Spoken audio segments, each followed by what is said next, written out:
Great. All right. Well, good morning, MomoCon. How are you all doing this morning? All right. So do we have any Digimon fans in the audience? Been known to play some Digimon, watch some Digimon. What about Danny Phantom? Yeah. And maybe, I don't know, Sonic the Hedgehog? All right. Well, we have a wonderful guest here. You know her as Tails, Miss Colleen O'Shaughnessey. Welcome.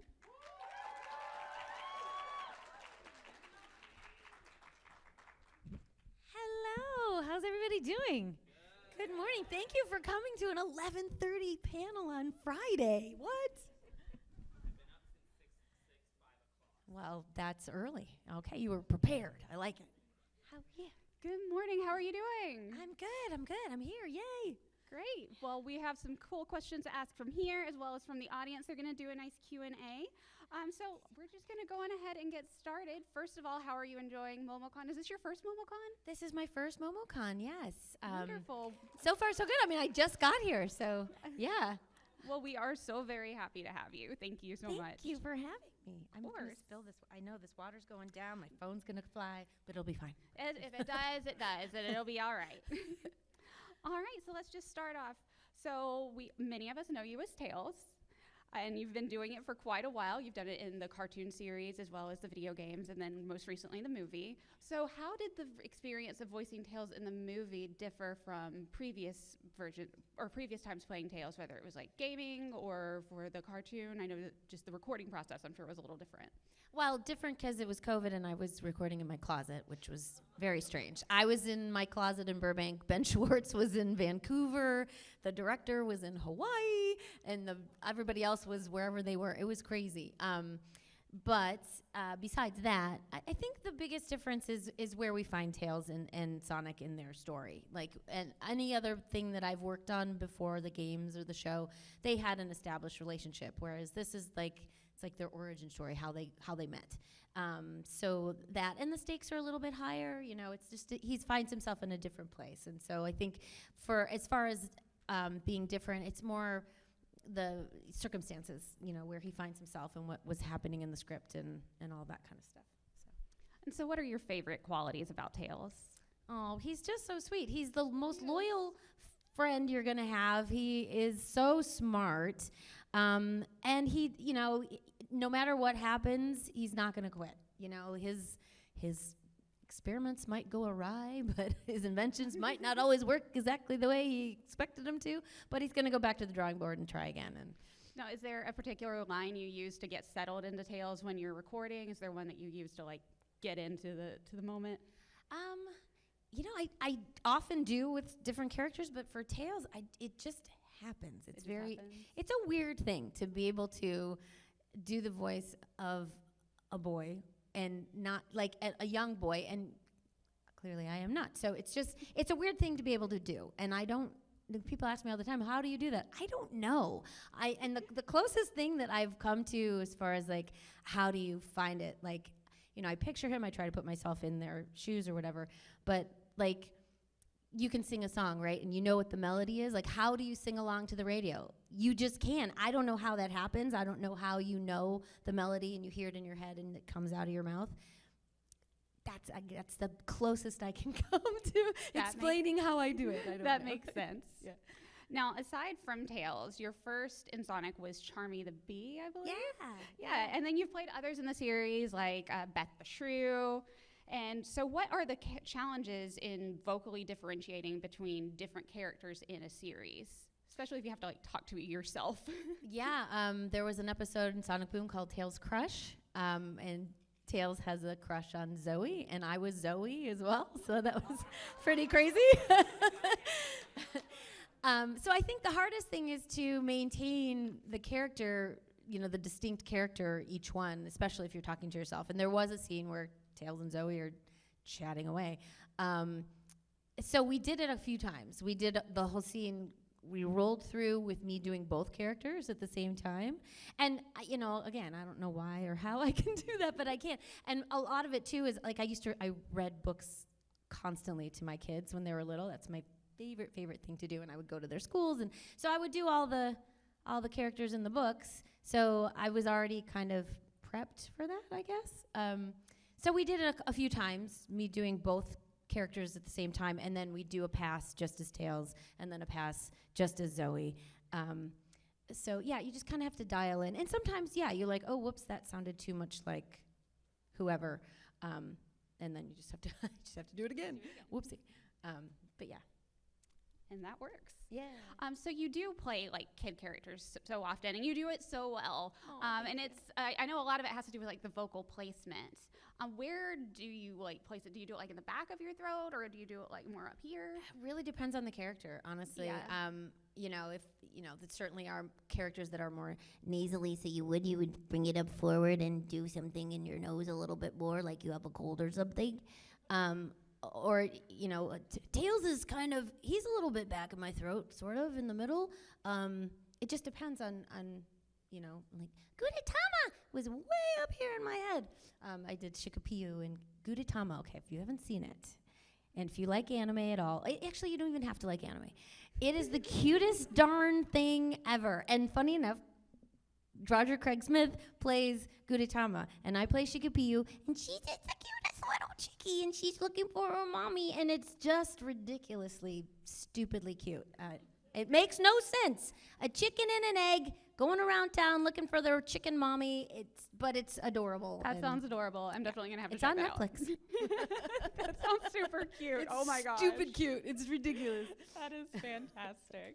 Now, how did you figure out that you could do like a kid's voice? Is that something that just naturally you just were playing around with voices and you got it to come out, or was there any type of training to get to that part? I think my whole life was my training. Like, I always just did it. If I saw a dog or a baby or something that had a face that couldn't talk, I would get, like, they would have an expression on their face, and I would talk for them. I always did it for forever. And I watched The Muppet Show every week and Saturday morning cartoons, because back in my day, you couldn't just, watch anything at any time. It was Saturday morning cartoons, and, my mom was a limiting of the TV person, so I didn't always get to watch, like there were some cartoons after school, like we watched the Flintstones and stuff, but my Saturday morning cartoons, and I would go around the house being every single character. I just did it. I was Captain Caveman, like, and I was like, it was ridiculous. I was being, I was karate chopping people as Miss Piggy. I was Fozzie Bear, waka waka, just like all over the house doing that my whole life. And who knew that that's what I was prepping for, was this career that I love so much. Like, I was doing musical theater, and it didn't, somebody heard me doing that at the end of a class. We were talking about a test or something, and they came running over, and they're like, was that you? And I apologized. I'm like, I'm so sorry. They just come out. I can't. And they're like, no, you need to do voiceover. And that was the first time I went, that's somebody's job. Like, that is it. That is for me. That. So, yeah. But the thing that I figured out that I could do boy voices, because in my head, my characters were all girls. What do I know? Except for Captain Caveman, of course. But I didn't, it didn't occur to me that I have a natural gravel to my speaking voice, and like I had singing voice teachers that were appalled by my speaking voice. I'm like, well, it's my speaking voice. What am I supposed to do? She's like, you should talk like this. I'm like, I'm not gonna do that. That's ridiculous. Can you imagine if I went around talking like that all the time? That would be so very silly. So I had a callback. I went to producers for the Powerpuff Girls. And clearly, I'm not a Powerpuff Girl, but I went to callbacks, and I was auditioning for Bubbles and Blossom, and the casting director, I went through it, and she goes, "It sounds too much like a boy. Can you girl it up a little?" And I was like, "What?" I didn't know what to say. I was like, "What do you mean? It sounds like I just was doing my thing," and I was like, "Oh God." So I had to really concentrate and be like, What does a girl sound like that I'm not doing that sounds more like I had to. So after, we got through the audition, and afterwards she goes, "You need to tell your agent that you do boy voices." And I'm like, I do? Okay. So I had to really think about it. Like, I had to really think, okay, if I'm like a little kid and I'm playing with my toys, like, what is a typical boy or a typical girl? Like, what is the difference? Like, what distinguishes? Because so often little kids sound the same. You can't necessarily tell, but and then you can't. I don't know. So and then when I had kids, I was like, what do you sound like? What's going on in there? Like, you know, like and they're like, "Oh, your mom's creepy. Why is she listening to us?" But I had to kind of figure it out, and so I had to. So anyway, that's my weird story. It came out like a superpower is what it did. Right? Oh, see, I like that. Thank you. Perfect. Anytime. Now, you mentioned doing musical theater, and I know you have a musical theater background. Yeah. What are some of the shows you've done?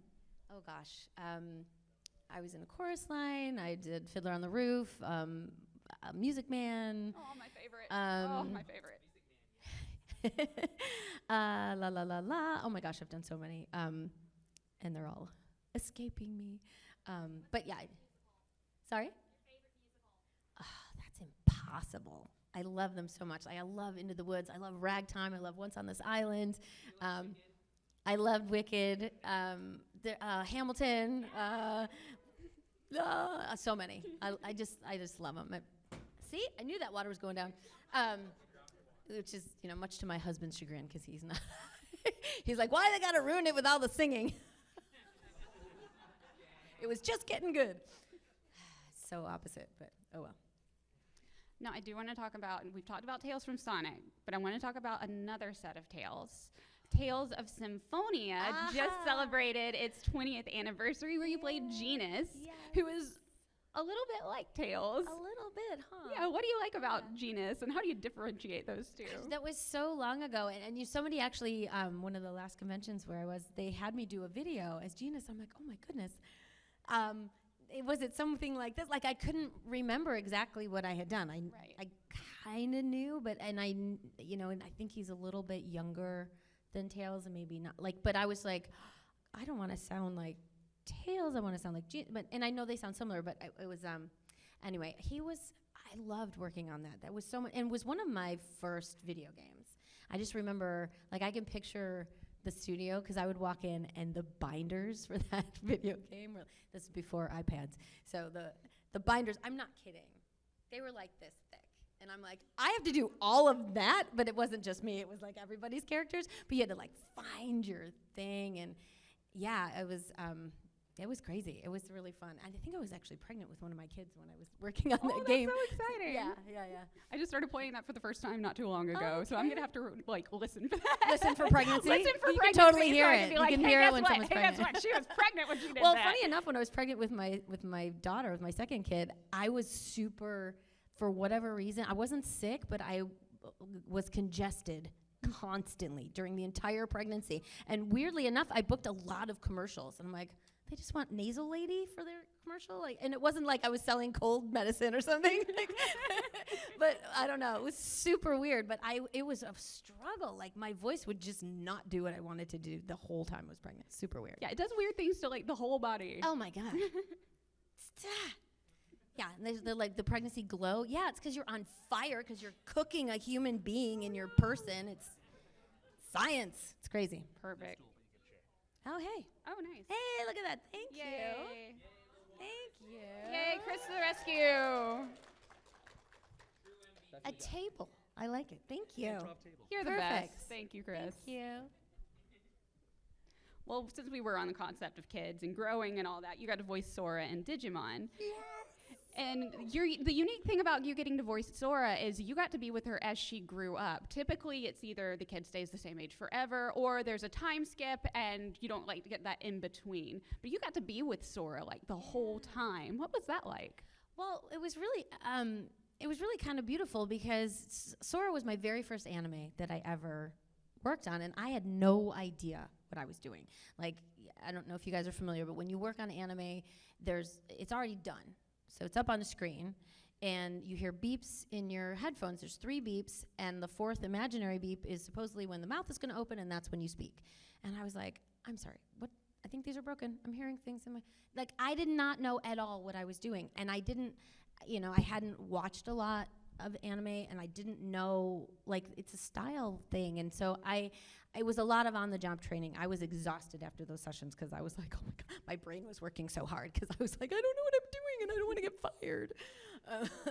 But I figured it out. But it's hard. It's really a skill you kind of have to learn. And so now I've done a ton of anime, and I know what I'm doing. So getting to go to revisit her after that, and she's grown up. It's so like we've both grown up. You know, it's like sort of like we grew up together.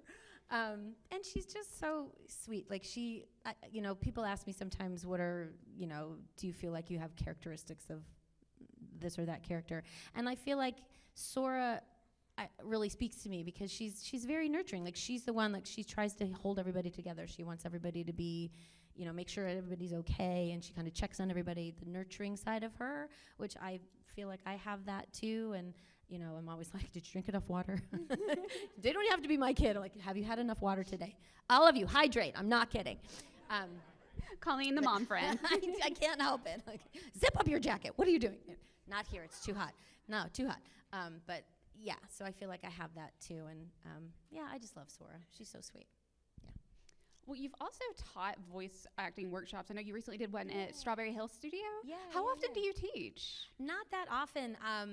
For a while, I had a class, and I was working with this engineer, but it was tricky finding students. Well, this was before we could just do it online. We were doing it in person, and that was the hardest part because I was working, and I was like, I didn't have time to do the find the students part, so that was stressful. So we stopped doing that. But this is great because they find the students, and it's remote, so you could be anywhere.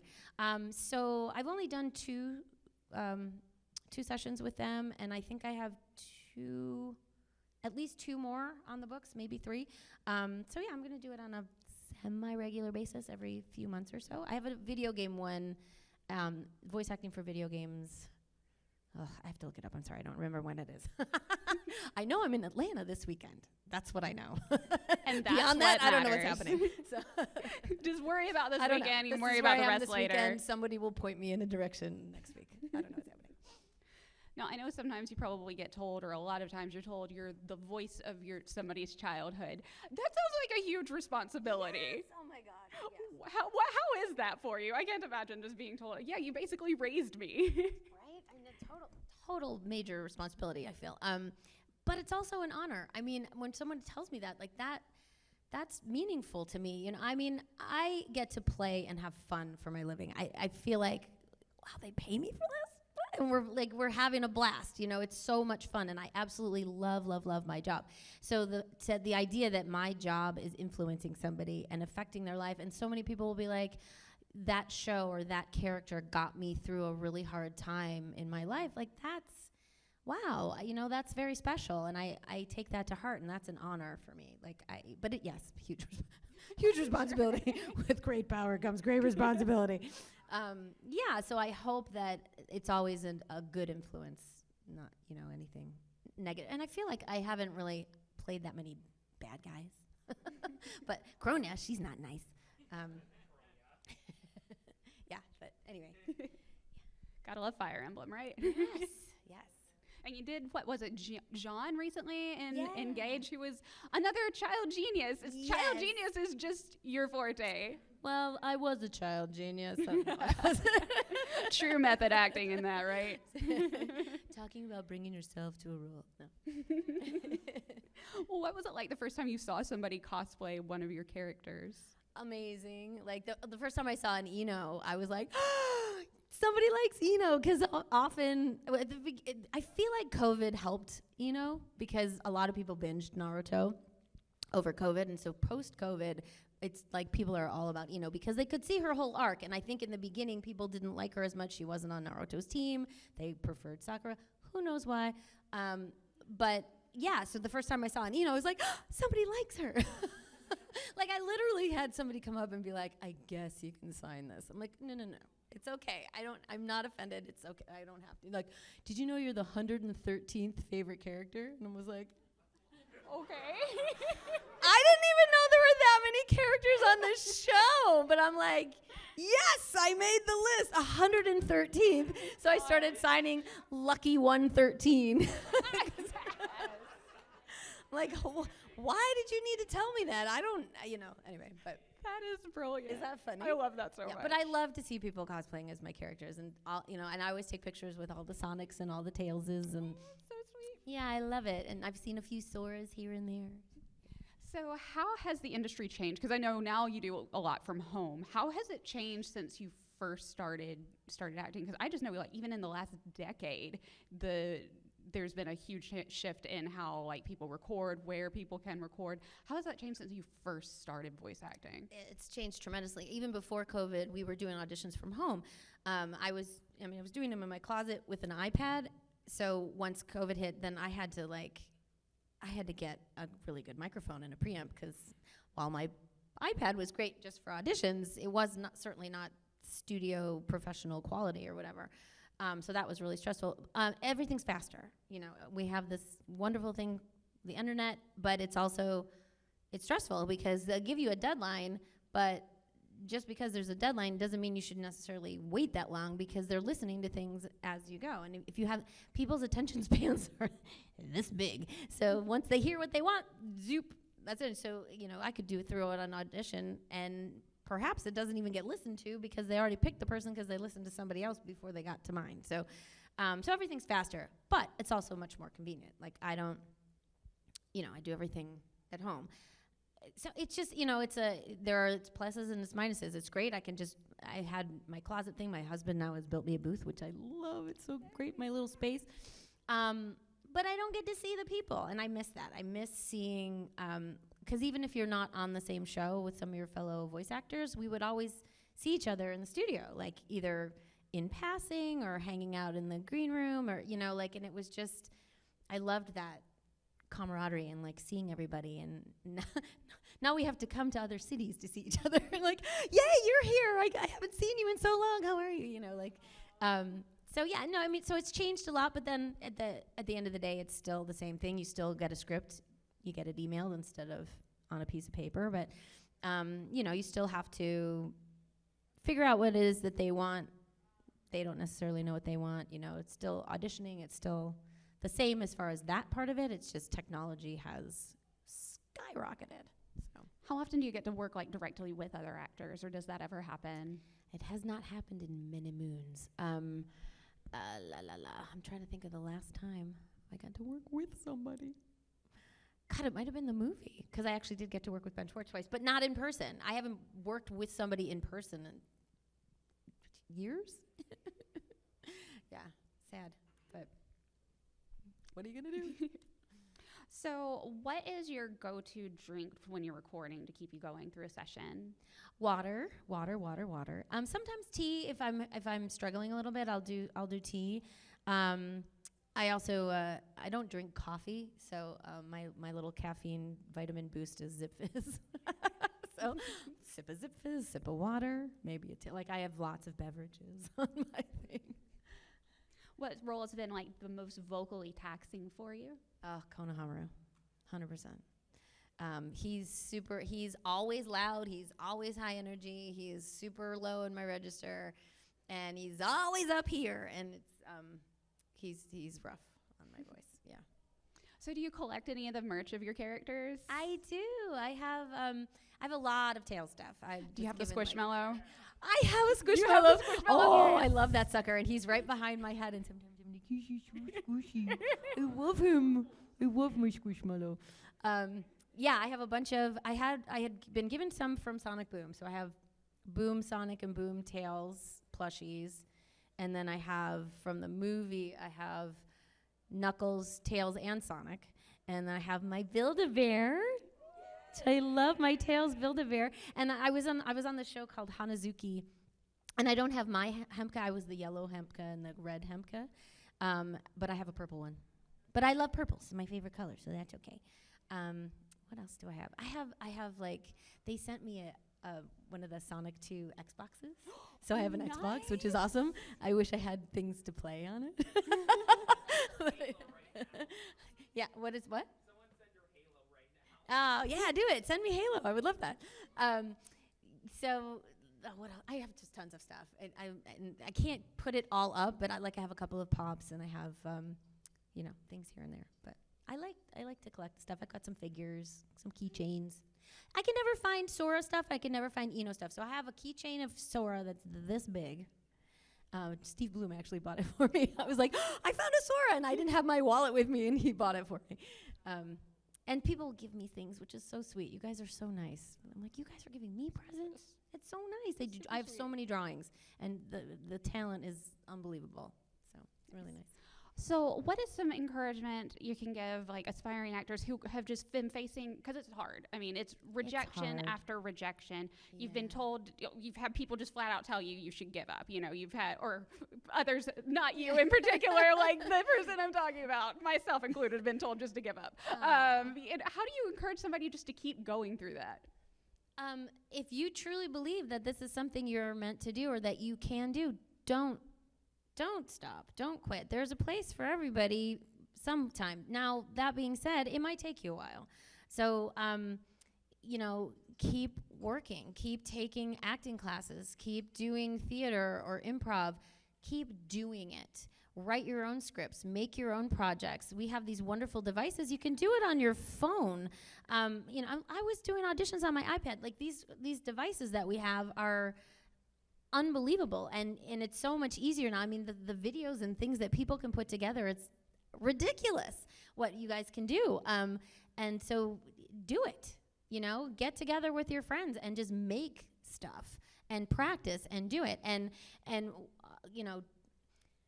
don't want to say steal, but like listen to other people's work, like the shows that you love and the characters that speak to you. You start with, that's how I started. I started with mimicking, but then you make those characters your own. Make sure you make it your own. You are an individual, you are your own person, and nobody sounds like you.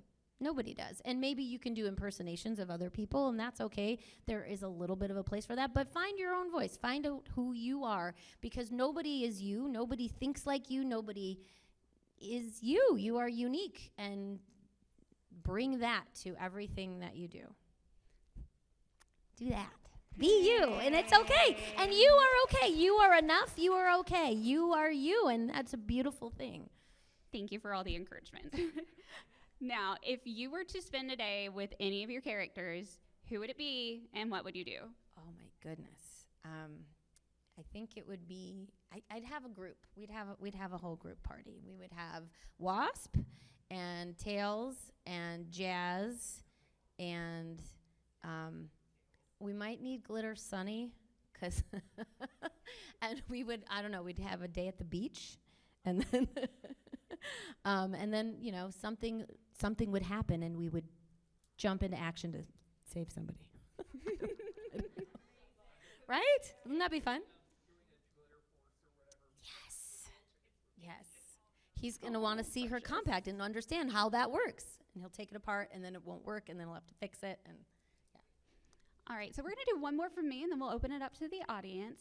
Okay. So a question, and I obviously all of a sudden just blanked on what my question was. So actually, now I remember it. Okay. I am so sorry. No, it's okay. Out of all of the child geniuses you've voiced, who is the smartest?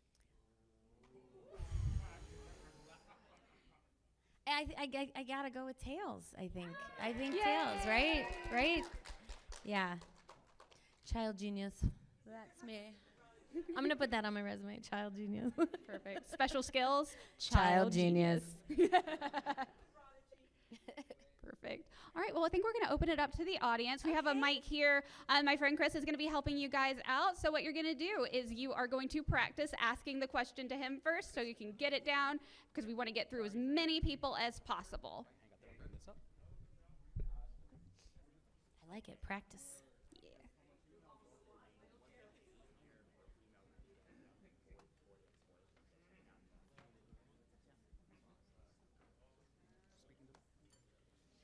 Hey, so first off, great job on Sonic movie 2. Thank you. My question is, from a vocal perspective, what makes it easier for a female to do that young boyish voice? And does say doing a voice like Tail, does it ever sound rough on the voice? Because he had, oh gosh, how could I don't know how best to describe it. Sorry, but. Well, I think because a female voice doesn't change like a male voice typically does. I mean, some male voices certainly are higher than others, but once your voice changes as a male, it's really difficult to sound young. Now that's, I know plenty of male voice actors that can play younger characters, but for women, our voices our voices do change, but they don't change significantly. Like we don't get that bass typically, and so it's a lot easier to sound younger. I mean, I used to answer the phone. I'm grown woman answer the phone, and they're like, "Oh, can we talk to your mom?" Like, I just have a young sounding voice. I just do. I know. I'm like, she's not home right now. No, she left me. Like, I'm all by myself. Do you want to come over? No, don't do that. Stranger danger.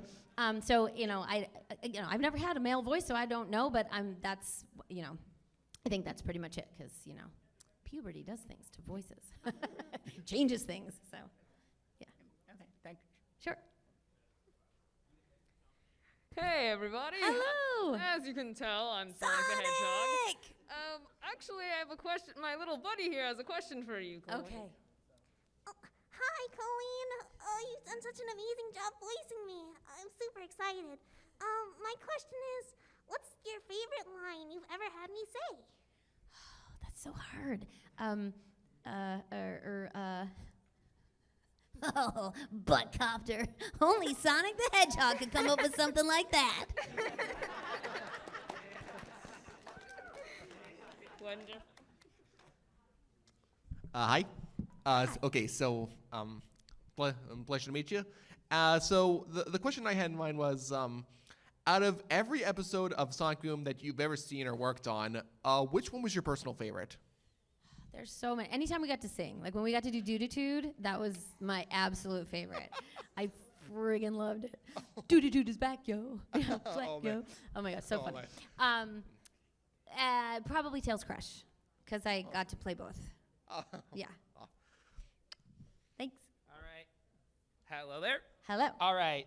So I've been sort of directing my own sort of voice acting webcomic dub projects myself and doing some voice acting in those. And one thing I've noticed with learning voice acting is how many non-speaking sounds you have to make. And it kind of made me think, since you voiced in, Fire Emblem, which has a lot of combat, what's it like when you're not voicing like the dialogue and you're probably just having to record the fights where it's just like, ha, ha, yeah. That's a really good question, because when I first started, it was really awkward. Like, you're in there by yourself, but there's a window and they can see you, and you're like, what do I look like when I'm making these weird sounds? And it's also like, it's like with improv, you have to just go for it. And so you have to believe that you're being choked or stabbed or beat up or whatever. So, I mean, it was really hard in the beginning. Like, it was really, really hard, and I had to really just like concentrate. It was like back to those Digimon days when I was exhausted after a session. So for video games, especially, what a director will do, which is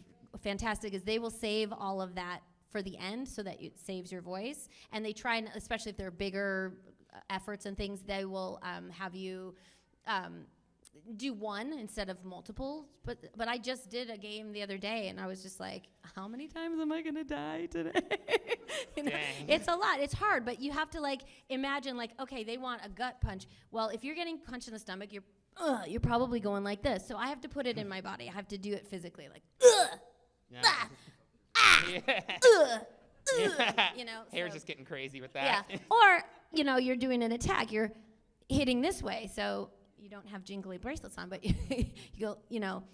doing the action actually helps.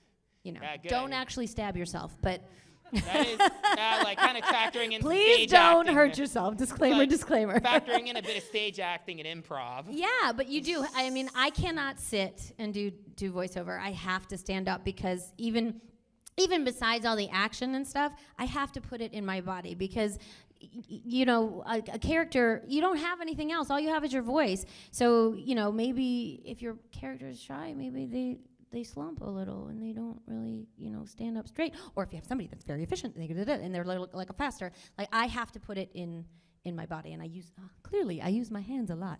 But yes, for the action stuff, if you're punching somebody, punch the air. If you're, if you've got a sword and you're like, like, you put it in your body. That helps me tremendously. Nice, thanks. Sure. Hello. Hello. I'm a new voiceover artist, and I really appreciate your insight. When you got started in your career, what was like the most unexpected thing that you encountered, and do you have like the best piece of advice you've been given? Gosh, the most unexpected thing. They cast me. I'm still doing it. Oh my gosh, I'm still here. Shh, don't tell anyone. Unexpected thing. There have been a lot of unexpectedly, I got to do this movie, which was completely unexpected. You expect to be replaced by, this is a huge movie, and you expect to be replaced by a celebrity, and so that I wasn't. That was such a gift. But there have been moments like that throughout. Like I got to work with Mark Hamill. I got to work with, all of these icons of everything. The people that I've gotten to work with have been just. I'm so lucky, and so talented and just lovely.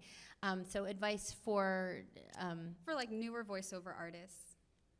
Like I said before, take classes and keep doing it. Do it. Just, practice on a microphone. Listen back. Hear, after.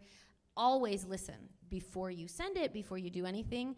Because what you sound like in your head probably is going to sound different coming back at you once you play it back.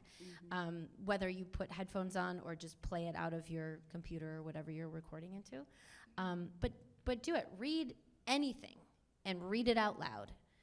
Listen to commercials. Listen to, really listen. Like watch your shows, but really, really listen to I can kind of see what they did there. Like that was a more of a tender moment. Like how did they make that happen? Because like I said before, you only have your voice. You don't have your face. You don't have your hands or your body. You don't have props. You don't have costumes. You don't have a set. You have nothing but your voice.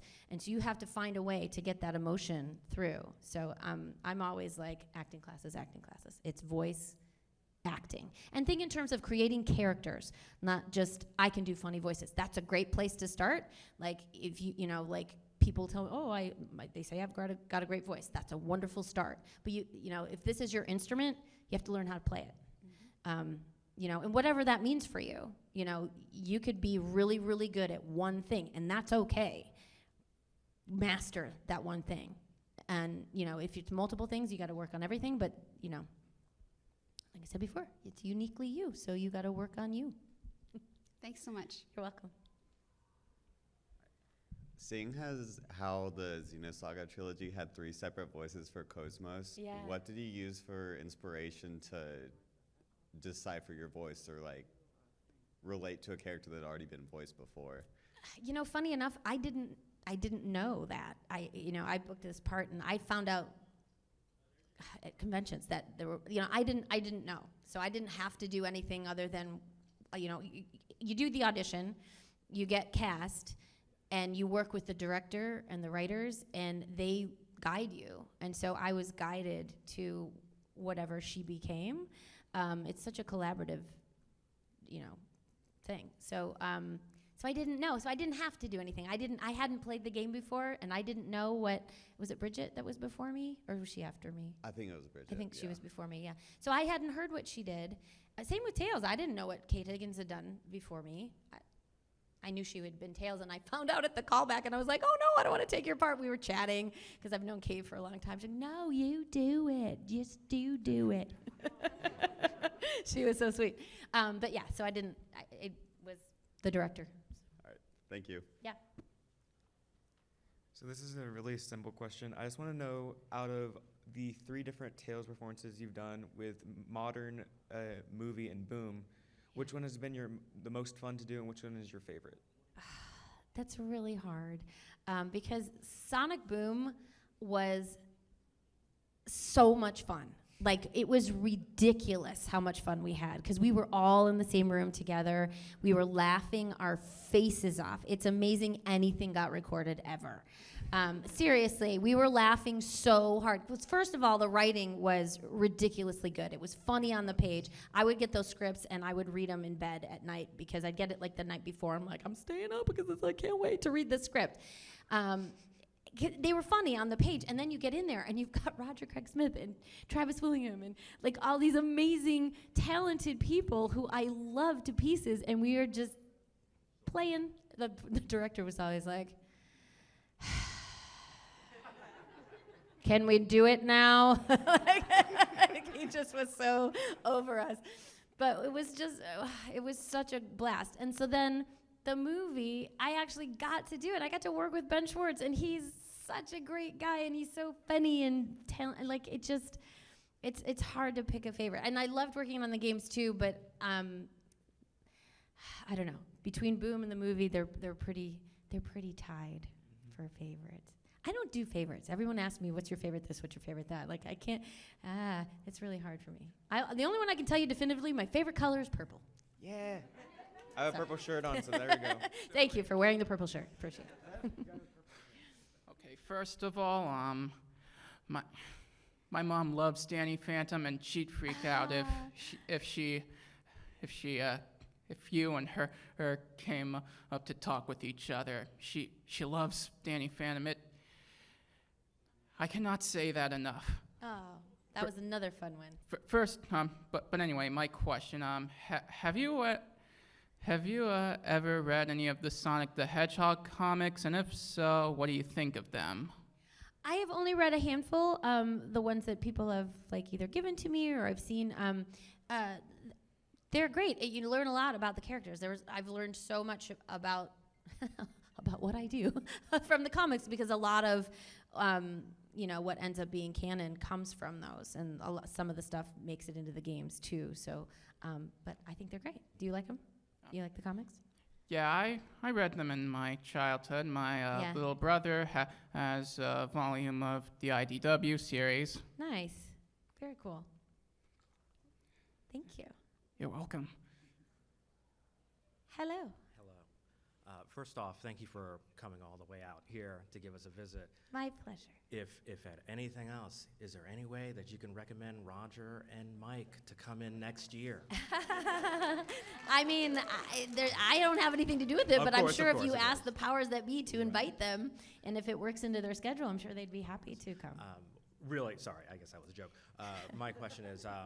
but I'll call him right now. Thank you. Where's my phone? Right? Can we just get him on the horn? I'll get him horn? on the phone. Roger. So, with all the different renditions of Tales that you've played, as well as, and I'm a big fan of your work, what do you use as life inspiration to get you to that perfect little brother energy that is so perfect for the role? I don't know what I do. I feel like I've always, like, I've never grown up, so I think relating to a little kid is easy for me, just because, like, to me, you can't take life too seriously, and how beautiful would it be if people hung on to that youthfulness forever, if we could hang on to some of that innocence and hang on to that free spirit of, like, you're just at the playground and some kid you've never seen before is playing with the sand and the trucks, and and you just play. Like, if we all could do that, what a beautiful, more peaceful world this would be, So I think I just hang on to that. And I did it with my kids when they were little, and I still do. Like, my kids are hilarious. So we joke all the time, and I feel like if you can't keep the funny and you can't keep it light, what's the point? Like, let's let go of all this angst. And, like, I get it. Life is stressful, and don't get me wrong. Life can be super, super hard. But I feel like you gotta look for the light, always. And so I feel like I keep that with me, and any kid character that I do, I try to keep that going. Thank you. As yet another one of these voice actors out here trying to make their start, you're an inspiration. Thank you. Oh, well, good luck to you. Thank you. Hey, I'm actually one of your Twitter followers, and I was wondering, how was Twitter going for you and other things with social media? Actually, not only Twitter, but also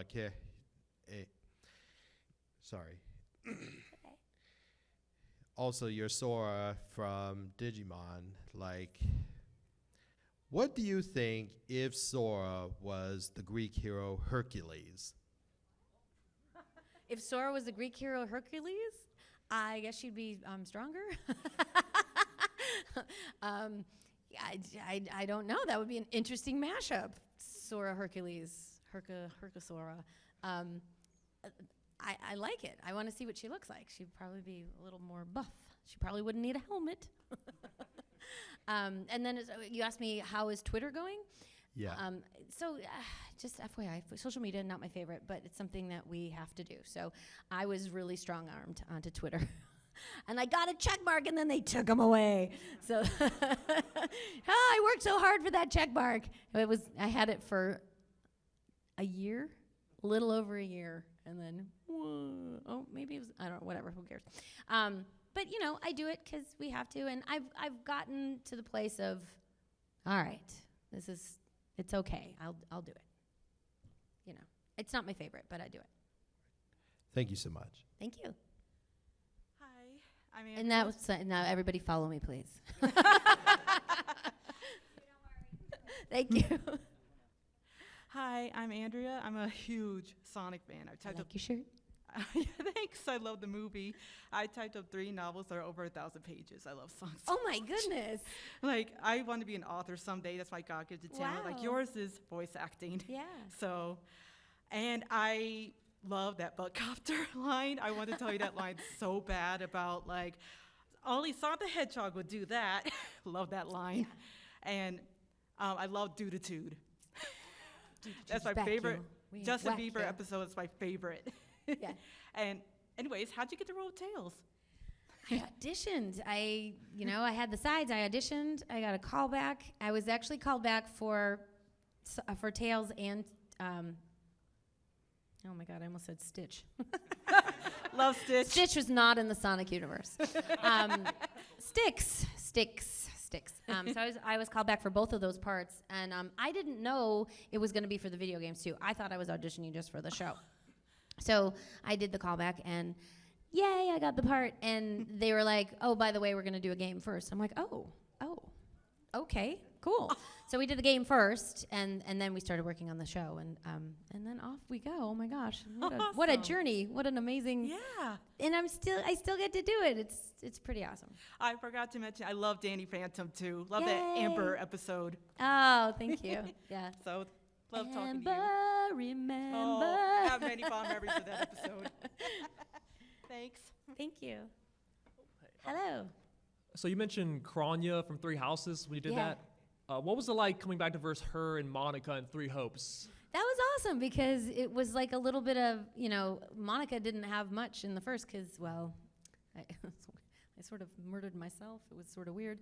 But yeah, no, it was kind of great to see what would have happened. It was sort of a what if kind of scenario. So it was great to kind of delve back into it and do more Monica than Kronya and have Monica come out on the winning side, which was nice. Yeah. Hello. Hello. I was wanting to ask with the Sonic Frontiers update coming later this year, are you excited to see Tails back in action in a mainline Sonic game, everyone being able to play as Tails again? Yes, I can't wait for that to happen. It's happening this year sometime. I don't know exactly when. I think it's going to be fallish, but yay, Tails is playable. And I love that people are really liking the Frontiers game, which is awesome. Yeah, it's I've really gotten fun such game. great feedback, so it's really cool. Yeah. Hello. Hello. This is the first time I'm meeting a voice actor in person. Ah. I mean, I literally had to sprint over here because I just got an autograph from Gray, and I just had to sprint over nice. here. Okay. By the way, love Danny Phantom. One of my favorite shows up there is one of my favorite shows. Awesome. Anyway, my question is, how was the re-audition process for the Sonic movie? Like, was it For the did movie? you get pressure in it, or was It wasn't. There wasn't really an audition process. It was more of a discussion. Like it was sort of just to kind of see how my interpretation of Tails would work in what world they were creating in the cinematic universe. So it was more of a let's make sure that this fits. And I don't know if they had seen Sonic Boom or if they had played the games that I played Tails. I'm not sure how that came to be, but I think it was more of a let's see how this fits and how you work with Ben and if the chemistry is there and all that kind of stuff. So it wasn't really an audition process. It was more of a discussion and waiting to see if it was. And honestly, because what's happened in the past is for other actors that I know, they do what they call a scratch, and this wasn't really a scratch, but it was like you've done the whole thing, and then they pick somebody else. So even up until I was actually announced, I was like, they could replace me. I did the whole thing, but they could have, and they didn't, and I'm so happy. So I guess something worked. So, yay! Thank you. Thank you. Look at you look awesome. Hey, so I was just gonna ask, who do you think Tails would main in Super Smash Bros? That's a good question. Who he would do what in Smash Brothers? Who would he play as in Super Smash Bros? Who would he play as? Oh gosh. If he wasn't in it, Right? he should have been. Yeah. Luigi? I don't know. Right? He could be Luigi, right? He's got, was it a vacuum? Yeah, but his vacuum would be souped up. It would be the best vacuum ever. I don't know. Thank you. I love your work. Yeah, he could name Fox. Right? See? I mean, he could main his best friend. So, hi. Hi. Huge Sonic fan, huge Tails fan. He's my favorite character. He means a lot to me. So you are a mom with 2 kids? Yeah. So I'm sure that's incredibly challenging, but it's amazing that you can do it, because nowadays society is like, oh, you can't have a career and be a mom at the same time. You got to choose one or the other, but you're doing both. And that's amazing. I know. I was so super lucky. I wanted to ask, but it's still a challenge. So what is the most challenging part of being a mom and a voice actor, and what's the most rewarding part? So challenging was time, and I here's the thing about voiceover is, while it is time consuming and auditions and all of that stuff, the sessions are much shorter. So were I a non-camera actor, that would be a lot more time away from my kids. So luckily, I was able to, as best I could, fit my schedule around their stuff. So that was the biggest challenge, is making sure that happened, but also, doing my career and not being so tired that, I can't talk today because I didn't get any sleep because of those dagbird kids. But the most rewarding is that, oh my God, these kids are they are my whole world, my whole life. I just love them to pieces. They're such good humans. They're such good people.